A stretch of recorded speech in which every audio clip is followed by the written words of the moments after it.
کو 5 چیزوں پر آپ گوگل پہ سرچ کیجئے گا نماز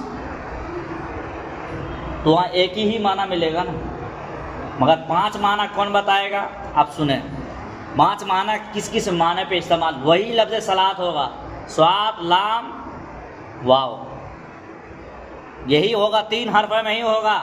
معنی کتنے ہوں گے؟ 5۔ پہلا معنی کیا ہے؟ لفظ قرآن میں لفظ صلاۃ 5 معنوں میں استعمال کیا۔ پہلا دیا ہے دعا کے لیے، وصل علیہم، یہ کس کے لیے پڑھا جائے گا؟ صاد لام واو ہے کہ نہیں؟ واو کو حذف کر دیا جاتا ہے کسی قانون کے تحت، عربی کے اندر قوانین ہوتا ہے اس کے تحت، مگر واو ہے اس کے اندر۔ اس کے بعد دیا ہے تعریف، جیسے یصلو علی النبی صلی اللہ تعالی علیہ وسلم، یہ درود کے معنی پر ہوتا ہے۔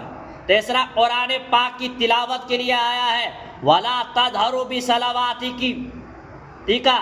اور چوتھا ہے رحمت، صلوات من رحیم، اور نماز جیسے اقیم الصلاۃ، لفظ صاد لام واو کا 5 معنی ہوا۔ کتنے معنی ہوا؟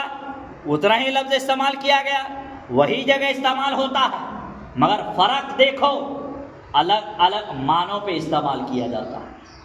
ایک لفظ کا 11 معنی ہوتے ہیں۔ اسی لیے میں کہتا ہوں کہ انٹرنیٹ پر آپ جو سرچ کریں گے وہ اپنے معنی من گھڑت کا دے گا، اس کو سمجھ نہیں آئے گا۔ اس لیے بہت لوگ حدیث پڑھ کے گمراہ ہو جاتے ہیں، بہت لوگ قرآن پڑھ کے گمراہ ہو جاتے ہیں، اس لیے کہ اس کو سمجھ ہی نہیں آتا ہے کہ یہاں معنی کون سا استعمال ہوگا۔ آپ سیمنٹ کا طریقہ ایک ہی نقشہ الگ ہوتا ہے نا، سیمنٹ تو ایک ہی ہوتا ہے، مگر استعمال کرنے کا طریقہ الگ الگ ہوتا ہے۔ کوئی کتنے کم استعمال میں بہت سارے کام نکال دیتے ہیں، بہت سارے سیمنٹ کے بہت کم کام نکالتے ہیں، ہے کہ نہیں بھائی؟ تجربہ کار ہے کہ نہیں؟ جو ہر ایک چیز کا تجربہ کار ہوتا ہے، ہم جس فن میں ہیں ہمارا تجربہ کار ہے، مگر آپ گوگل پہ سرچ کیجئے گا تو آپ کو معنی میں فساد آئے گا۔ اب چلتے بھائی صاحب، ہم قرآن میں 5 تعریف کر لیا۔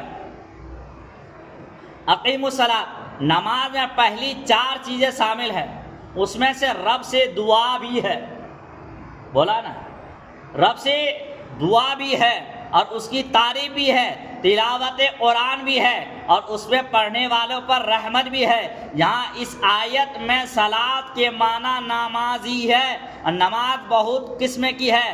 فرض جیسے نماز 5 وقت، نماز جمعہ، نماز واجب جیسے نماز عید،